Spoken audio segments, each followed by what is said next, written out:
Hare Krishna. So we will read from chapter 7, Bhagavad Gita as it is. Chapter is called Knowledge of the Absolute, text 25. Budeme číst ze 7. kapitoly Bhagavad Gita takové, jaká je, která se jmenuje Poznání absolutní. Naham prakasha sarvasya yoga maya samavrito mudho yam na vijanati loko mam ajam ovyayam. Překlad je: nikdy se nevyjevuji hlupákům a neinteligentním jedincům. Pro ně jsem zahalen svou vnitřní energií a proto nevědí, že jsem nezrozený a mé existence neubývá. Význam od Šrila Prabhupády. Někdo může namítnout, když byl Krishna na této planetě a každý ho mohl vidět, proč se tedy nezjevuje každému nyní? Ve skutečnosti však ani tehdy nebyl projeven všem. V době jeho přítomnosti v něm jen málo lidí poznalo nejvyšší osobnost božství.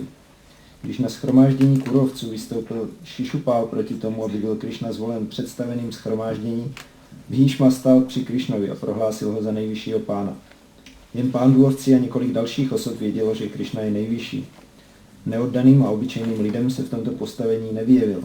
Proto v Bhagavad Gitě říká, že kromě jeho čistých oddaných ho všichni lidé považují za jednoho z nich.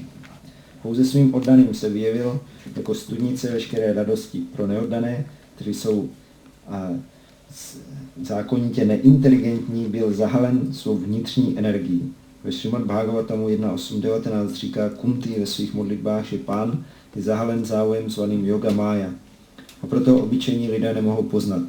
Existenci tohoto závoje dokládá také Ishopanishad mantra 15, ve které najdeme modlitbu oddaného. Hiranmayena pátrena satyasya pihitan mukhan tattvan pushana pavrinu satyadharmaya dvištaje.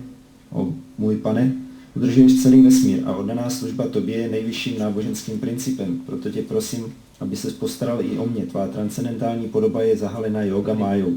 Brahma-jyoti je pokryv sestávající ze tvé vnitřní energie. Prosím, odstraň tuto záři, která mi brání v pohledu na Satchitananda Vigrahu, tvou věčnou podobu plnou blaženosti a poznání. Nejvyšší pán, osobnost božství, je ve své transcendentální podobě oplývající blažeností a poznáním zahalen věčnou energií jménem Brahma-jyoti.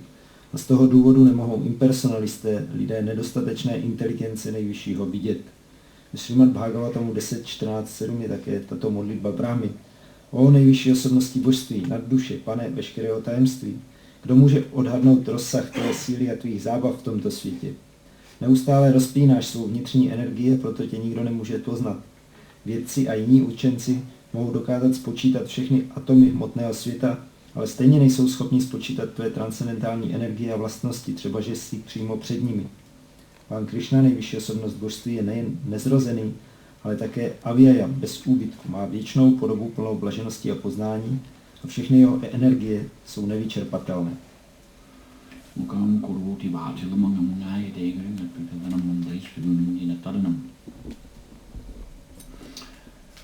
And also in the Brahma Samhita, it is stated, Ekopya Sora Chaitam Jagananda Kotyam Yachakti Rasa Jagananda Tyayadam Tat Odantarasta Paramanda Chayantarastam Govindam Ari Purusham Tamaham Bhajami Paramando Chayantarastam Govindam Ari Purusham Tamaham Bhajami.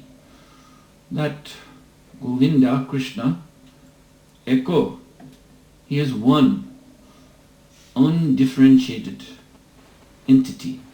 Také v Brahma Samhitě je řečeno, že Krishna je eko, je jednou bytostí, která není rozdělená navíc. And this one undifferentiated supreme personality of Godhead is everywhere. A tato jedna nerozlišná nejvyšší osobnost božství je přítomná všude. All the universes are somewhere within his person. Všechny vesmíry se nacházejí někde v jeho osobě. And at the same time, he is pervading every atom in all of these universes. A on zároveň prostupuje vším každým atomem ve všech těchto vesmírech. This one supreme personality of Godhead is inside in the very ultimate center of the tiniest particle of material energy. Tato jedna nejvyšší osobnost božství je v samotném středu té nejmenší částečky hmotné energie. He is also within the heart of every living being. A je také v srdci každé živé bytosti. So if God is one, and if he is everywhere, yes, why cannot we see him? Takže pokud je Bůh všude a je jeden, proč ho nemůžeme vidět? So this question is answered in the next chapter of Bhagavad Gita. A na tuhle otázku je odpověď v další kapitole Bhagavad Gita. Chapter 8, text 22. V 8. kapitole slece 22. Krishna says, Purushasa paraparta bhaktya lubhyastunanyaya yasyanta shtani bhutani yena sarvam idam tatam. Nejvyšší pán, osobnost božství, jenž převyšuje všechny, je dosažitelný jen čistou oddaností. Třeba, že je ve svém sídle prostupuje vším a vše spočívá v něm, o synu Prity. So, Krishna says, as we've heard, the verse which is the subject of this class, Naham Prakarsha Savishak Yogamaya Samavrita Mudho Yam Nami Jananti. Those who are foolish, they cannot perceive me. I do not reveal myself to them. A jak jsme slyšeli v úvodním verši, Krishna říká, že já se nevyjevuju těm, kteří jsou hloupí, tím mě nemohou vnímat. So if we consider this verse from the 8th chapter, 8:22, foolish means those who do not take up the process of bhakti yoga, the yoga of pure devotion to Krishna. A podle toho verše v 8. kapitole 22 hloupí znamená ti, kteří nepřijmou proces čisté bhakti yogi, oddané služby Krishnovi. So who are these persons who do not take up the bhakti process? A kdo jsou ti lidé, kteří nepřijmou proces bhakti? So, mudha generally means a very foolish and grossly ignorant person. Mudha obecně znamená velice hloupá a nevědomá osoba. Krishna in this Gita speaks of 4 classes of non-devotees. V této Gítě Krishna mluví o 4 třídách neoddaných. And at the lowest of the 4 classes he places those he calls, again, mudhas. A jako nejnižší z těchto 4 tříd klade ty, které znovu nazývá slovem mudha. So in that sense, a mudha is a person who is content to work hard in this material world simply for his material upkeep. Takže v jednom smyslu mudha je ten, kdo je ochotný těžce pracovat v tomhle hmotném světě, jenom aby udržoval svůj život. You see? If he can, by his work, fill his belly nicely every day and sleep at night in some comfortable bed and have other immediate material necessities provided, then he's happy. That's life. That's good enough for me. Takže Mu stačí, když těžkou prací vydělá dostatek, aby se dobře najedl, dobře vyspal v pěkné posteli a měl další tělesné nezbytnosti splněné a potom je spokojený a tomu stačí. So this is animal level of consciousness. Tak to je zvířecí úroveň vědomí. But in this verse, Mudo Yam Nami Jananti, when Krishna says, Naham Prakasha Savasha, I am not manifest to the foolish, the sense of mudha, this word of foolish person, is expanded. V tomto verši, kde Krishna říká, že se nevyjevuje hlupákům, je smysl toho slova mudha rozšířený. In fact, in the context of today's verse 725, Krishna is speaking about persons who are considered to be very enlightened, but not devotees. V kontextu tohoto dnešního verše 7.25 Krishna mluví o osobách, o lidech, kteří vypadají velice osvícení, ale nejsou to oddaní. How can I say that? Jak tohle můžu říct? Because in the verse just before, 7th chapter, text 24, Krishna states, Avyaktam vyaktimapanam manyate mam abudaya parambhavam ajananto mamabhiyam anuttaram. Protože hned v předcházející verši 7.24 Krishna říká, neinteligentní lidé, kteří mě dokonale neznají, si myslí, že já, nejvyšší osobnost božství Krishna, jsem byl dřív neosobní. A nyní jsem přijal tuto osobní podobu, jelikož mají omezené poznání, neznají mou vyšší povahu, která je neměnná a svrchovaná. And then in the next verse he says, Naham prakasha sarvasya yogamaya sambhava. So the context of this verse, Mudo Yam Nami Jananti, are these persons, referred to in the previous verse, as a buddhaya, unintelligent, whom Krishna says, they do not know me perfectly. Takže mudhové, o kterých mluví dnešní verš, je podle kontextu, podle předchozího verše označení osob, které jsou abudhaya, to znamená, neznají Krishnu dokonale. So they may have some idea of God. Takže dokonce můžou mít nějakou představu o Bohu. But that idea is impersonal. Ale ta jejich představa je neosobní.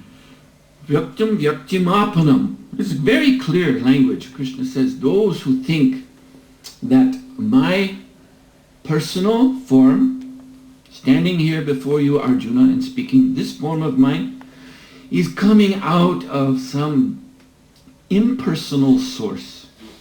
Krishna tady velice jasně říká, že to jsou ti, kteří si myslí, že tahle projevená osobní podoba, jak tady stojím před tebou, Arjuna, takže pochází z nějakého neosobního zdroje. In India, there is of course, there are many of these impersonalist philosophers whom we know by the name Mayavadi. A v Indii je hodně takových impersonalistických filozofů, kteří se mohou nazývat Mayavadi. And they all say God ultimately has no form, no name, no distinct quality at all. A ti říkají, že Bůh v konečném smyslu nemá žádnou podobu, žádné jméno, žádné jasné vlastnosti. God is light. Bůh je světlo. Eternal light. Věčné světlo. And God realization means to merge into that light. A realizace Boha znamená splynout s tímto světlem. To become that light. Stát se tím světlem. So this is God consciousness ultimately to understand I am God. I am that vast unlimited light which is the impersonal God. Takže to je vědomí Boha, které znamená ve skutečnosti v konečném smyslu já jsem ten Bůh, to neomezené, všeprostupující světlo, kterým je Bůh. So they're called Mayavadis. Tím se říká Mayavadi. Which means that according to this philosophy, everything which has form, including even Krishna, must be Maya, must be an illusion. To znamená, podle této filozofie všechno, co má nějakou podobu, včetně samotného Krishny, musí být Maya neboli iluze. Form, according to Mayavadis, form means illusion. Podoba podle Mayavadis znamená iluze. So this is a dogma that they impose on the Bhagavad Gita and all other Vedic evidence about the Supreme Being. A to je dogma, podle kterého vysvětlují Bhagavad Gitu a všechny ostatní texty o svrchované nejvyšší osobnosti. So among these Mayavadis, there is a group which are called the Bhagavatas. A mezi těmito Mayavádými je skupina, kteří se říkají Bhagavatové. Now, Bhagavata, actually, the real meaning of that term is a devotee of the Lord. Pravý význam toho pojmu Bhagavata je oddaný Pána. But there are some Mayavadis who consider themselves Bhagavatas. Ale existují také Majavády, kteří se pokládají za Bhagavaty. Because they act like devotees of Krishna. Takže oni jednají jako oddaní Krišny. They are very happy to worship Lord Krishna, worship his deity form. A s velkou radostí uctívají podobu Krišny jako božstvo. They like to read and to speak about Bhagavad Gita. Rádi čtou a přednášejí na základě Bhagavad Gity. And they will even say that Krishna's form is spiritual. Dokonce jsou schopni prohlásit, že Krišnova podoba je duchovní. Generally the Mayavadis, the general Mayavadi philosophy is that when God shows a form, that form is actually material. Všeobecná majavádská filozofie je, že pokud Bůh projeví nějakou podobu, tak ta podoba je hmotná. But it is sattva guna. It is material nature in the mode of goodness. Ale je to sattva guna, hmotná příroda v kvalitě dobra. So Krishna was born according to these Mayavadis and Krishna did die. Takže podle těchto Majavádích se Krishna narodil a také skutečně zemřel. And the soul of Krishna entered into the impersonal Brahma. A Krishnova duše vstoupila do neosobního Brahmanu. But the Bhagavata Mayavadis, they say no. Krishna, his body, his form was not material. Ale Majavádi Bhagavatové říkají ne, Krishnova podoba nebyla hmotná. It was spiritual. Byla duchovní. But it came out of the impersonal spiritual feature. Ale vyšla z neosobního duchovního rysu. As a projection. Jako taková projekce. Projected into this material world. Projektovaná do tohoto hmotného světa. And displayed lila. Tady prováděl zábavy. And like the end of a film, you know, if you can think of a movie projector, when the film starts running, what is left? If the projector is left on. Once the film has gone through the machine, then what do you see on the screen? Takže když si to vezmeme jako projektor, kterým se promítají filmy, tak co vidíte na plátně, když ten film doběhne a projektor svítí dál? What's left? White light, yes. Bílé světlo zůstává. So this is their explanation of Krishna's appearance. Tak to je jejich vysvětlení Krishnova zjevení. Yes, Krishna's form came out of the white light. Ano, Krishnova podoba se objevila z bílého světla. And his self is spiritual.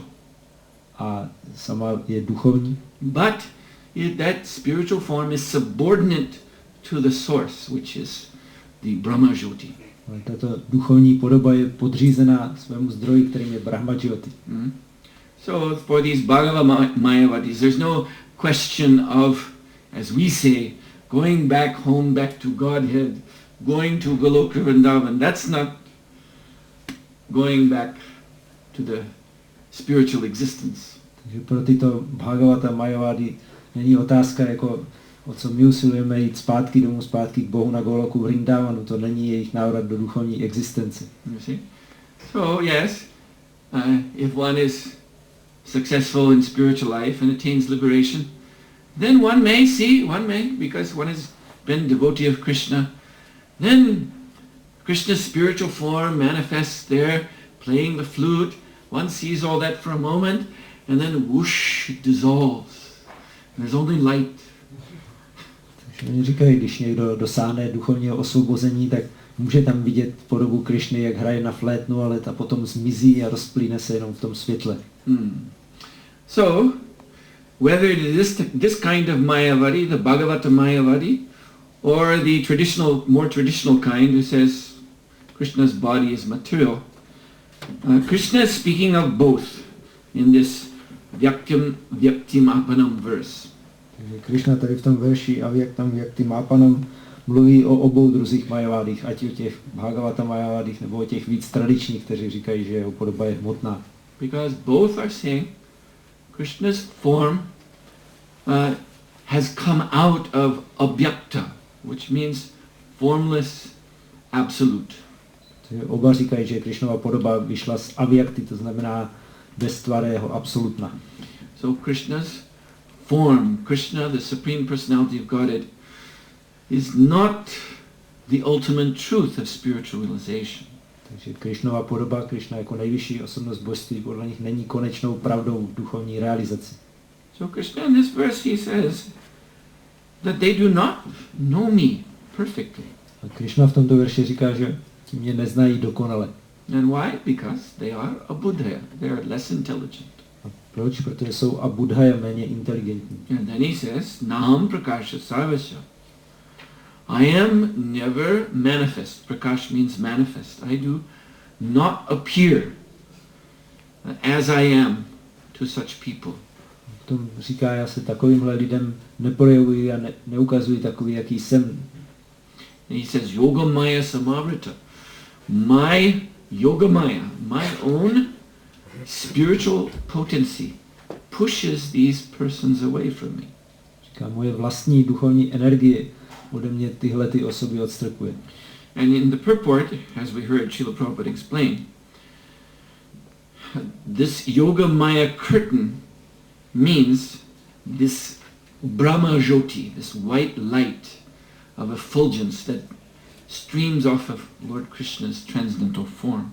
A jak vysvětluje Srila Prabhupada ve významu, tato Yoga Maya se stavuje na Brahma Jyoti, záři, která vychází z těla Krishnovy transcendentální podoby. Prabhupada quotes Isopanishad mantra 15. Prabhupada cituje 15. mantru Isopanishad.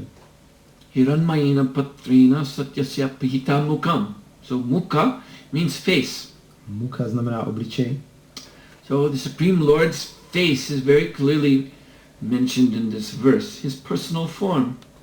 V tomto verši je velice jasně zmíněn Pánův obličej, jeho osobní podoba. And Hiranmayena patrina means that face, that personal form of the Lord is covered by blinding effulgence. Hiranya means golden or brilliant light. Hiranmayena Patrena znamená, že tato tvář a podoba jsou zahaleny oslnivou září. Hiranya znamená zlatá, zářivá záře. So that is also Krishna's Yogamaya. To je také Krishnova Yogamaya. His spiritual power. Jeho duchovní síla.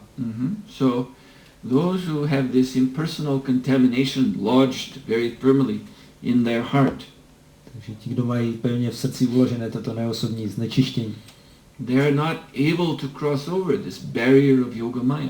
Nejsou schopni překonat tuhle hradbu Yogamaya. They can do anything in spiritual life, become very renounced and become very learned in Vedic literature. Můžou dělat cokoliv v duchovním životě, být velice odříkaví nebo učení, co se týče védských textů.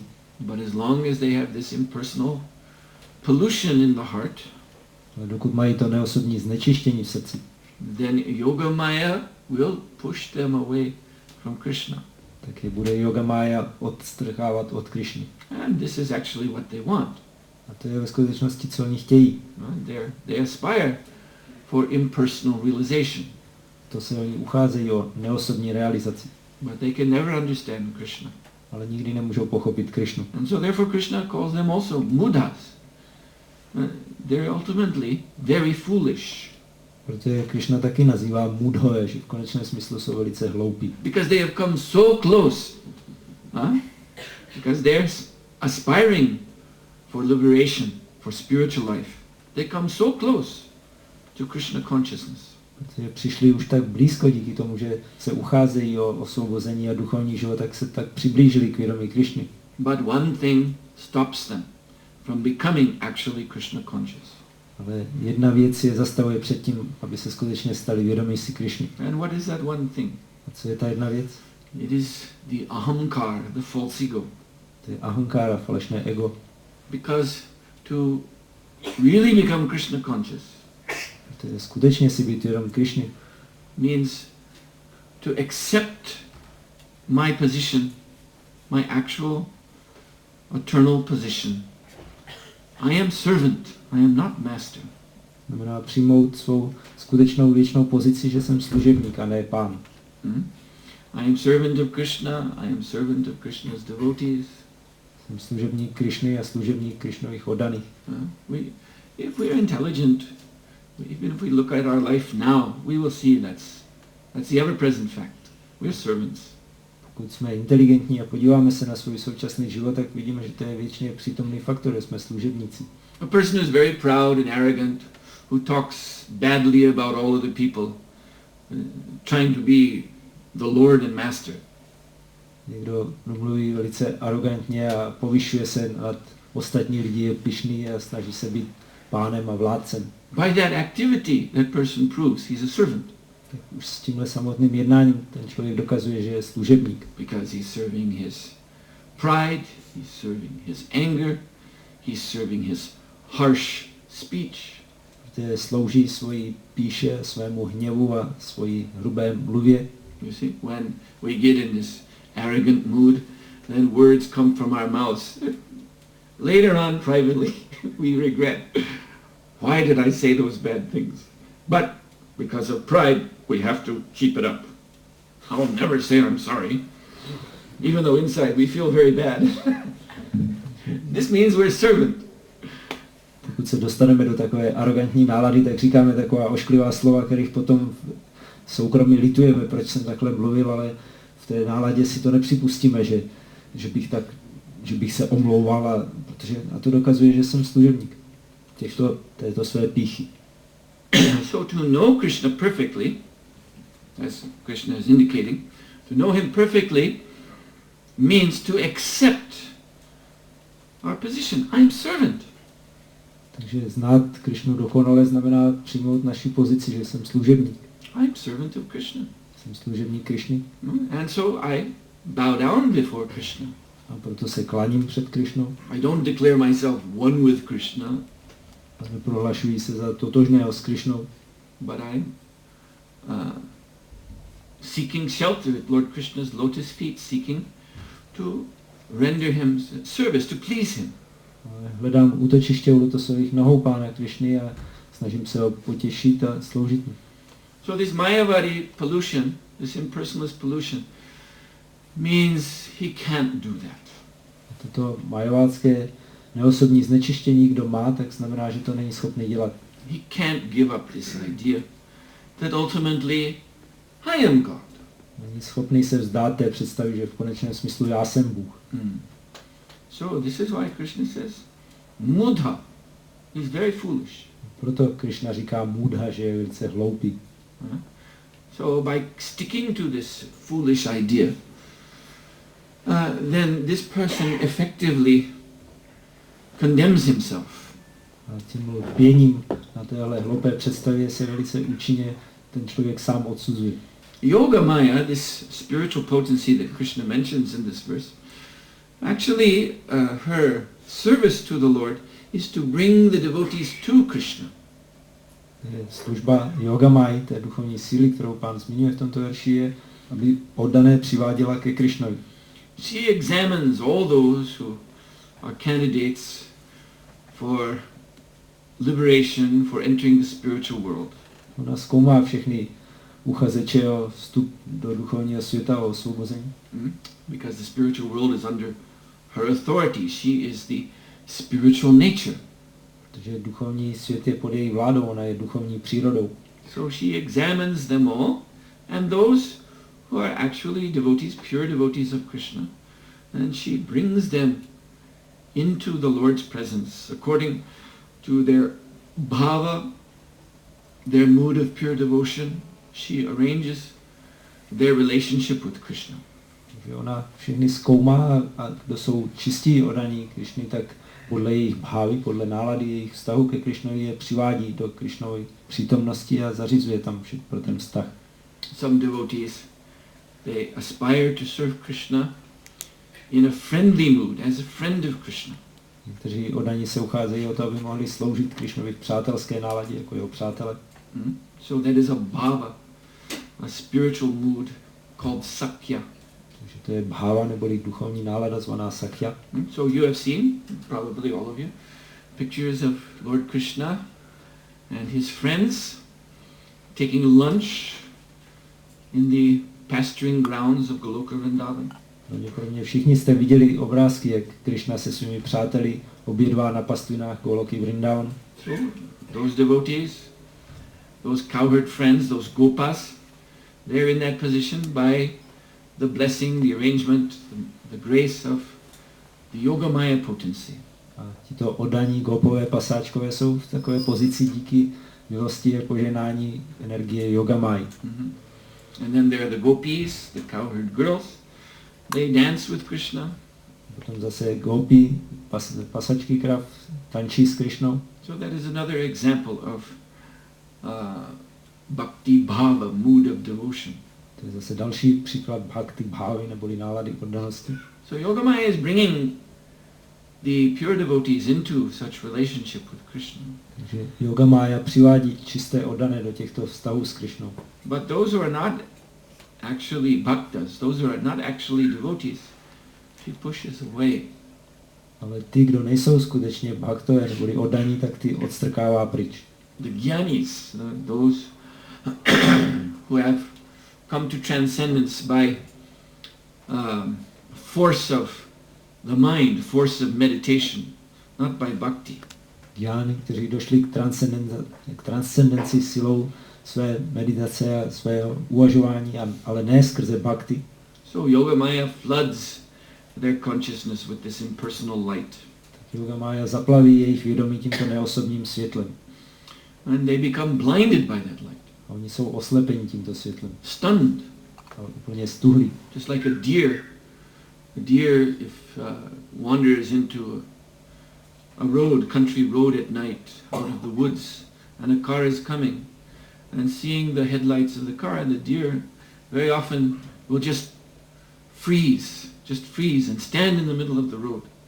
Jako když jelínek vyjde na nějakou lesní cestu, vyjde z lesa a teď tam jede auto a ozáří ho svými dálkovými reflektory, tak ten jelínek jenom stuhne, zmrzne a nemůže se ani hnout. This happened to me once, many years ago when I was on traveling Sankirtan. Se jednou stalo mně před mnoha lety, když jsem byl na traveling Sankirtan. We were in, I believe it was the state of Montana in the United States, which is has a lot of wilderness, mountains, forests. Myslím, že to bylo ve státě Montana ve Spojených státech, kde je spousta divočiny a hor a lesů.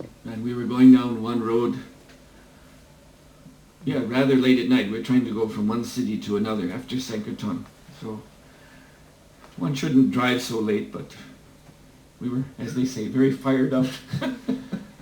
My jsme přejížděli z jednoho města do druhého pozdě v noci, sice by se nemělo jezdit takhle pozdě v noci, ale my jsme byli tenkrát hodně zapáleni, jak se říká. And so on this lonely stretch of road with just trees all around, a deer actually I saw stepped out and right in front of our van. I was driving and was just looking into the light. You could see the light reflecting in its eyes. It was just standing there. And I could see either that deer moves or I move. If I keep driving like this, I'm going to hit that deer. And of course that would destroy the van also. So I had to jerk the wheel and the car was almost lost control. But by Krishna's grace we got around the deer and kept going. So. Já jsem řídil to po té lesní cestě a teď právě se to stalo, že vystoupil jelínek z toho lesa a jenom stál a díval se a já jsem viděl, jak se mu světla odrážejí v očích a jsem viděl, buď uhne nebo já uhnu, nebo prostě narazíme a bude to pro něj konec, i ten ven bude poškozený, takže nakonec se mě to podařilo strhnout a Krišnou milostí jsme to vyrovnali a jeli jsme dál. So impersonalists in a transcendental way, they similarly become stunned by the light of the effulgence, the spiritual effulgence of Lord Krishna's body. A personalisté transcendentálním způsobem podobně stuhnou kvůli světlu z Krishnova transcendentálního těla. And they become, spiritually speaking, frozen. A jsou duchovně řečeno zmrzlí. No activity. Nemohou nic dělat. Just floating in the light. Jenom se vznášejí ve světle. And thinking, I'm one. A myslí si, já jsem jedno. Everything is just light. Všechno je jen světlo. I'm God. Já jsem Bůh. That light is God and I am God. To světlo je Bůh a já jsem Bůh. But because they're frozen, there's nothing to do for them. Ale protože jsou stuhlí, tak nemůžou nic dělat.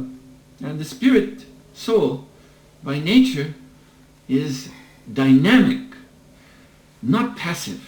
Duše je svou přirozeností dynamická, není pasivní.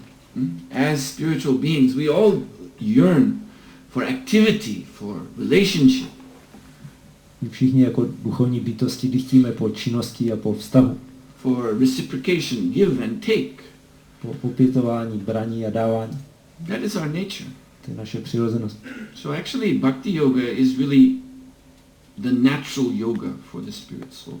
Takže bhakti yoga je ve skutečnosti přirozenou jogou pro duchovní duši. And jnana yoga and mystic yoga, which relies so much on stopping activity, and fixing the mind on some impersonal absolute, this is unnatural. A jnana yoga nebo mystická yoga, která hodně závisí na tom ukončit činnosti a upnout mysl na něco neosobní absolutno, tak to je nepřirozená. It is yoga taken by those who have become very frustrated, very burnt by their experience in material life. To je yoga, které se začínají věnovat ti, kdo jsou velice frustrovaní a spálení svými zkušenostmi z hmotného života. You see, if a person feels pain, feels discomfort whenever he moves, whenever he does anything, pokud někdo cítí bolest a nepříjemnosti, když cokoliv dělá nebo kamkoliv se pohne, then he'll try to do nothing as much as possible. tak se bude snažit co nejvíc nedělat nic. So these kind of spiritualists or would-be spiritualists, they have an exaggerated fear of material existence, material activity. Takže tito jako nádobí uchazeči o duchovní život zveličují strach z hmotné existence. So they just want all activity to stop. A chtějí jenom ukončit veškeré činnosti. They just want to merge into the absolute. A splynout s absolutnem. So, but this yoga maya, by pushing them away from Krishna, is actually pushing them back into the material world. Ale yoga maya tím, že je odstrkává od Krishny, vlastně tlačí zpátky do hmotného světa. Because they cannot remain fixed in that impersonal position with no activity, no relationship. Takže nemohou zůstat upevnění v takovém neosobním postavení, kde nejsou žádné činnosti a žádné vztahy. And eventually their desires will bring them back to the material world. A nakonec si jejich touhy přivedou zpátky do hmotného světa. Have to act. Have to do something. Musím něco dělat. Have to have senses and engage senses in activities. Potřebují mít smysly a zaměstnat je různými činnostmi. But because they're impersonalists, therefore they don't know anything about spiritual senses and spiritual activities. A protože jsou impersonalisté, tak nevědí nic o duchovních smyslech a duchovních činnostech. So their desires force them back into material embodiment, material senses and material activities. Proto je jejich touhy tlačí zpátky do hmotného vtělení, k hmotným smyslům a hmotným činnostem. And material embodiment, material activity means what? It means avidya karma. A hmotné vtělení, hmotné činnosti znamená avidya karma. So avidya means ignorant and karma means hard work. Avidya znamená nevědomá a karma těžká práce. There's this term avidya karma is from a verse that we find in Vishnu Puran. A tento pojem avidya karma pochází z verše ve Vishnu Puráně. This is describing the three shaktis, the three energies of Krishna. Který popisuje 3 shakti neboli energie Krishny. So Vishnu Shakti Paraprokta. The Vishnu Shakti or the Yoga Maya, that is para, that is transcendental. Vishnu Shakti neboli Yoga Maya je para neboli transcendentální. It is of the nature of Sat Chit Ananda, eternal, full of knowledge, full of bliss. Má povahu Satchit Ananda, že je věčná, plná poznání a blaženosti. And Chitragya Tataparaha. And the individual souls, like you and I, Tataparaha, we are also transcendental. Potom individuální duše, jako jste vy a já, jsou také transcendentální. But our position in transcendence is marginal. Naše pozice v transcendenci je okrajová. We can come under the influence of the third potency. A můžeme se dostat pod vliv třetí energie. The Maya Shakti. Maya Shakti. And this Maya Shakti is described avidya karma sangyaka. So it is of the nature of ignorance and hard work. Která je popsána jako avidya karma sangyaka, že má, to znamená zakládá se na nevědomosti a těžké práci. So when that little spirit soul, who is actually transcendental, accepts a material body, takže pokud tato malá duchovní duše, která je ve skutečnosti transcendentální, přijme hmotné tělo, then by becoming covered by the senses and the mind and the false ego of that material body, a potom je zahalená myslí a falešným egem hmotného těla, that living entity loses his spiritual consciousness. Tak tím ta živá bytost ztrácí své duchovní vědomí. And thinks, I am matter. A myslí si, já jsem hmota. I am this body. Já jsem tohle tělo. And when we think I am this body, then we have to work hard to maintain it. Když si myslíme, že jsme toto tělo, tak musíme těžce pracovat, abychom ho udržovali. Not just maintain it, the body has so many extra desires, extra demands. A nejenom udržovali, ale tohle tělo má ještě spoustu dalších požadavků a tužeb. You know, not just that you, for example, wear any clothes just to cover the body up, keep it warm in the winter. Nestačí jenom nosit jakékoliv oblečení, aby vám v zimě nebylo zima. But you have to wear these clothes. Ale musíte mít přesně tohle oblečení. You see, which are in the fashion magazines. Které jsou v těch modních časopisech. Which the MTV people are wearing. Co nosí lidé v MTV. Which the Hollywood stars are wearing. Různé hollywoodské hvězdy. And those clothes cost a lot of money. A tahle oblečení stojí spoustu peněz. Even though they very often look pretty ragged. Když často vypadají dost ošuntěle. Still they cost a lot of money. Stejně stojí spoustu peněz. So you have to wear those clothes. Takže musíte mít přesně tyhle šaty. And that means you have to work hard to get them. To znamená, musíte těžce pracovat, abyste je získali. So these demands are coming out of our perverted desire. There's an original desire to serve Krishna to his standard, which is first class transcendental standard. Takže tyhle touhy přicházejí z našich převráceného cítění, z převrácených požadavků. Původní standard je sloužit Krišnovi podle toho, jak on si přeje. But when that desire is perverted to serve the body only, ale když je touha převrácená, abychom sloužili jenom vlastnímu tělu, then Maya, the Maya Shakti, she is imposing her standard. Potom Maya Shakti vnutí svůj standard. Work very hard. Velice těžce pracuj. And for what? A proč? Anything that you receive in this material world is a result of labor is temporary. Všechno, co získáš v tomhle hmotném světě jako výsledek své těžké práce, je dočasné. Ultimately the body is temporary. V konečném smyslu tělo je dočasné.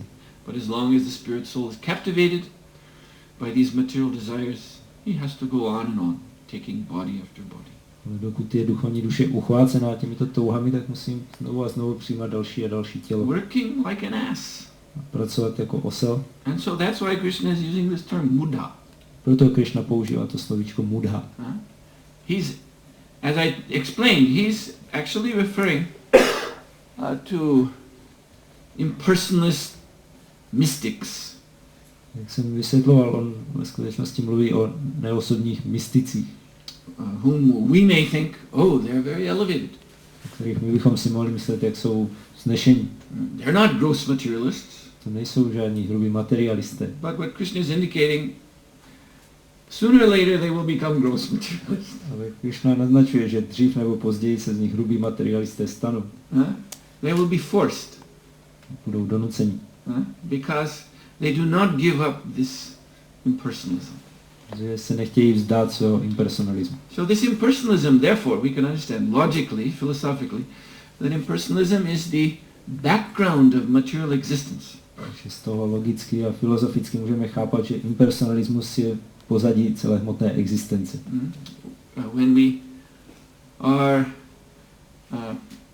saying the pranam mantra, the obeisances mantras to Srila Prabhupada, když říkáme pranama mantru jako poklony Šrilovi Prabhupádovi, there is a line nirvishesha shunyavadi paschatya desha tarani, that he has come to these western lands of nirvishesh shunyavadi.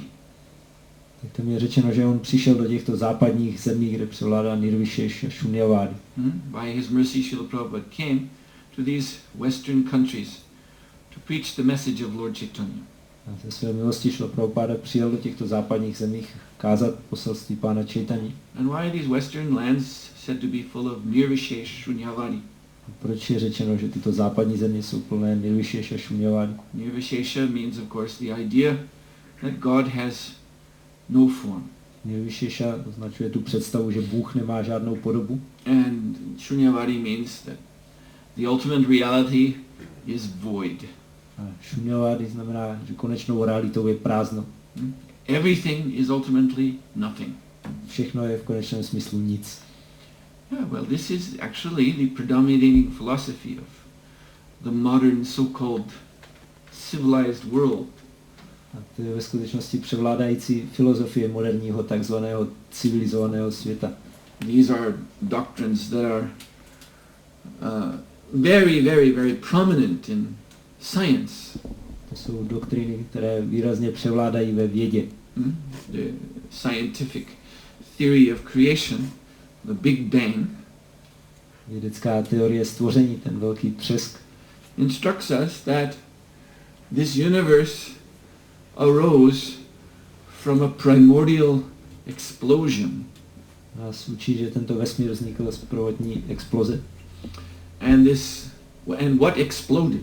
A co explodovalo? You see, when there's an explosion, normally, you see, if some building in Prague would suddenly explode, what would they report? The police are investigating if a bomb was placed in this building, or if it was maybe just gas, you know. Prabhupada speaks about in a purport in Srimad Bhagavatam, it's in Canto 4,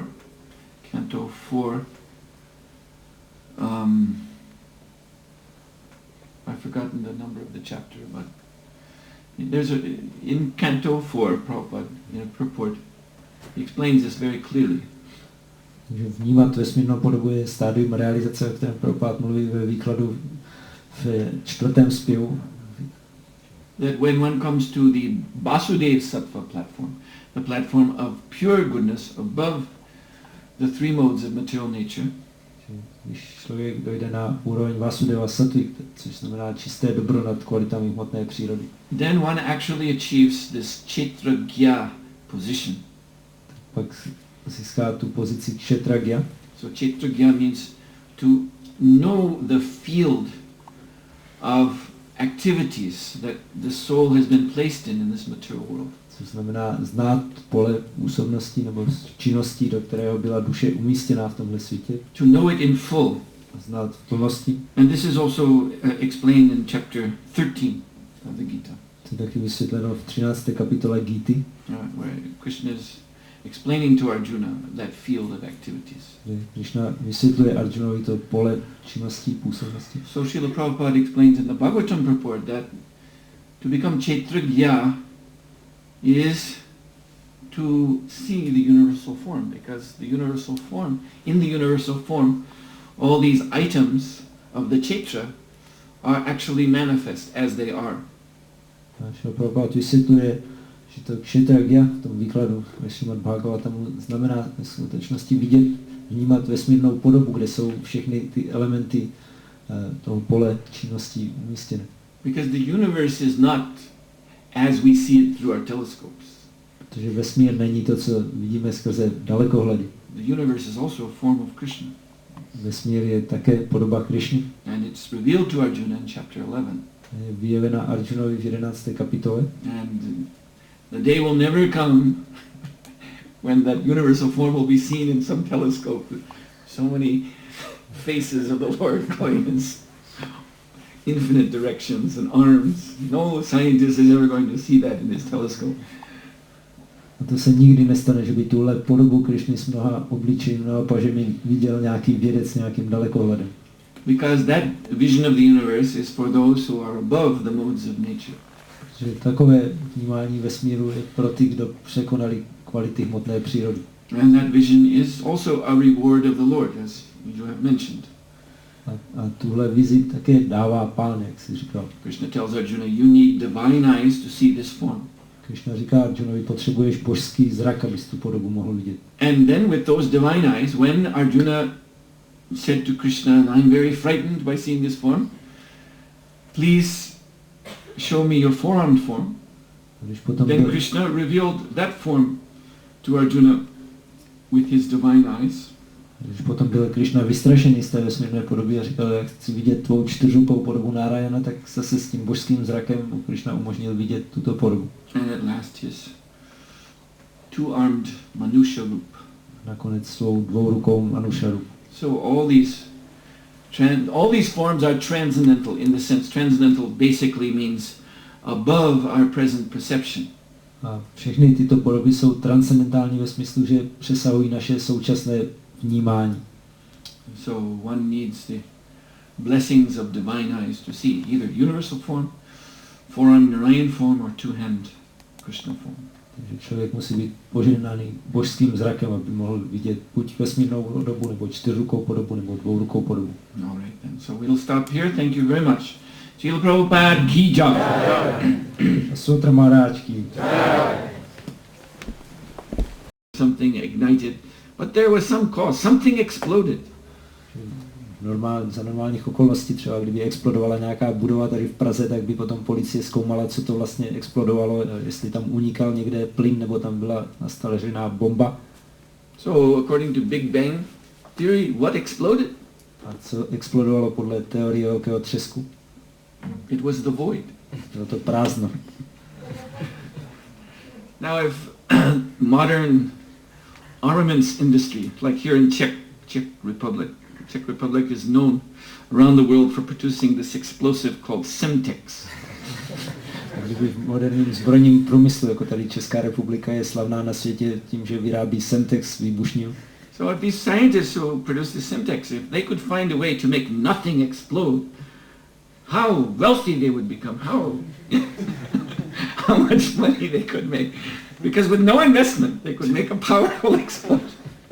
Tak kdyby vědci zjistili, jak zařídit, aby nic explodovalo, ti, co vymysleli Semtex, tak by přišli na dobré peníze, protože by s žádnými náklady prakticky by mohli dělat velké exploze. So you are laughing because it sounds absurd.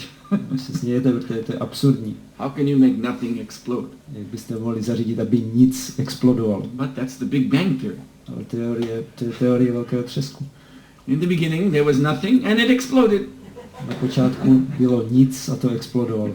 And here we all are. A teď jsme my všichni tady. So this is called Nirvishesh Shunyavadi philosophy. Takže tomu se říká filozofie Nirvisheša Shunyavadi. And this is what's taught in the schools. A to se učí ve školách. This is the whole background of our modern culture. A to je pozadí celé naší moderní kultury. Yes, and you can see this modern culture is very much engaged in avidya karma, ignorant hard work. A můžete vidět, že tato moderní kultura se velice věnuje avidya karmě, to znamená nevědomé těžké práci. So that is actually where this impersonalism leads. A to je vlastně kam vede tento impersonalismus. So this is why Krishna is speaking in this way about the impersonalists here. Proto tady Krishna takhle mluví o impersonalistech. That although they've come so far by their austerities and their meditation, když svou askezí a meditací došli až tak daleko, because they won't give up this false egoistic idea that I can become God.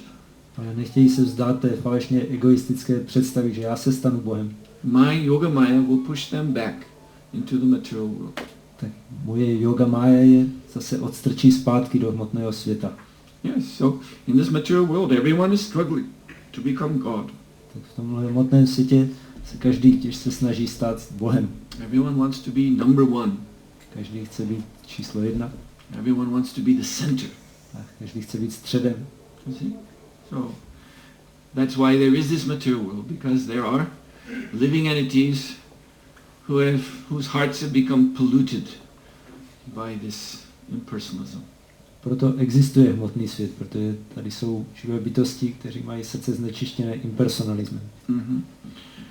So the actual method, Purusha Saparaparta, we heard in the 8th chapter, Bhakti-Aldabhyastu Ananyaya.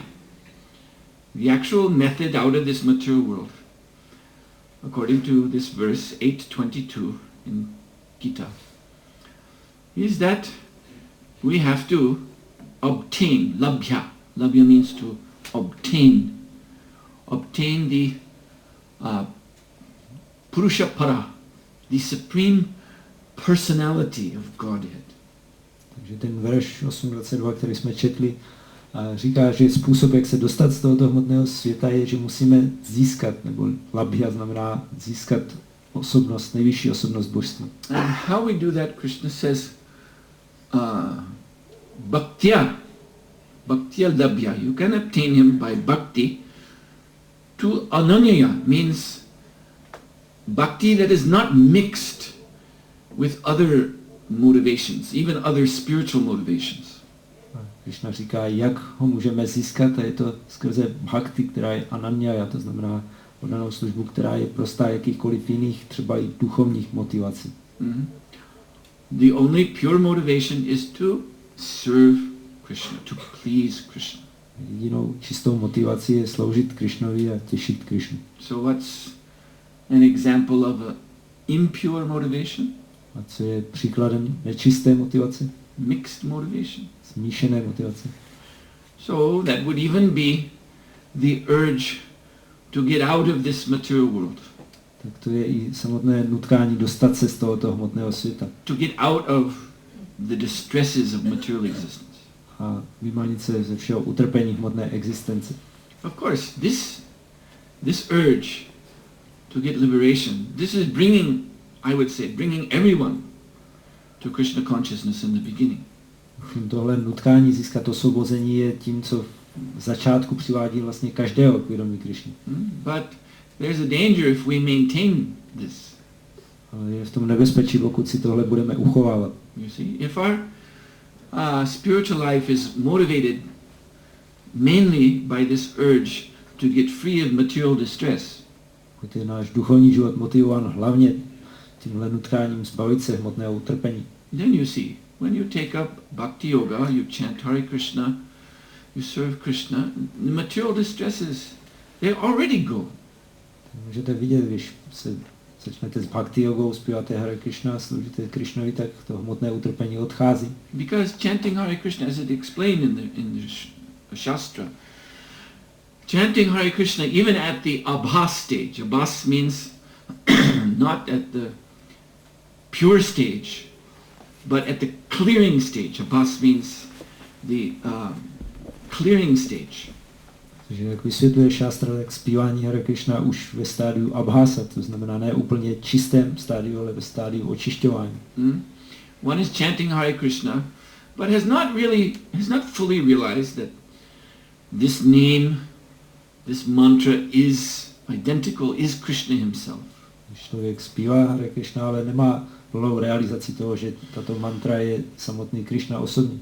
No, he's doing this chanting as a spiritual practice. A věnuje se tomu zpívání jako své duchovní praktice. So even at this stage, this abhas chanting, this is enough to alleviate the material distresses. Tak už tohle zpívání ve stádiu abhasa stačí k tomu, aby odstranilo hmotné utrpení. One actually comes to the liberated platform. A člověk přichází na osvobozenou úroveň. Even in this body, even still while having this body, Dokonce, i když ještě pořád jsme v tomhle těle, one becomes detached from it. tak se od něho můžeme odpoutat. One becomes certain, yes, I'm not the body, I'm pure spirit soul. A být si jistý tím, já nejsem tohle tělo, ale čistá duchovní duše. Now, if our main motivation for taking up Krishna consciousness is to get free of the distresses of this body, Pokud je naší hlavní motivací pro přijetí vědomí Krišny zbavit se utrpení tohoto těla, and we come to the clearing stage of chanting, a dojdeme k tomu očistnému stádiu zpívání, and then we're no longer so much bothered by being in this material world, a už nás tolik neobtěžuje být v tomhle hmotném světě, you see, then where's our motivation to proceed further? tak jako bychom měli motivaci pokračovat dál. You see, this is the problem. Tak to je problém. Then that false ego again rears up Tak se zase zvedne falešné ego and says, yes, everything's okay. a řekne, no, všechno je v pořádku. And now you've understood, you're liberated. Tak teď už chápeš, už jsi osvobozený. Very nice. Velice pěkně. Your work in spiritual life is done. Takže už tvoje práce v duchovním životě skončila. You see? And so then one loses the inspiration to go further. A potom už nemáme inspiraci, jak pokračovat dál. And immediately the old Maya again comes back. A okamžitě se zase vrátí stará mája. In a very subtle way. Velice subtilním způsobem. Now that you're so advanced and liberated, Teď, když už jsi tak pokročilý a osvobozený, well, you can do anything. tak můžeš dělat cokoliv. You don't have to stay here in the Krishna consciousness movement and continue to chant Hare Krishna. Musíš tady zůstávat v hnutí pro vědomí Krišny a zpívat dál Hare Krishna. You know that you're not the body, Ty už víš, že nejsi tohle tělo. so you can do anything you like. Takže můžeš dělat cokoliv chceš. And so, in this way, they become misled. A tímhle způsobem jsou lidé odvedeni. And gradually go back to avidya.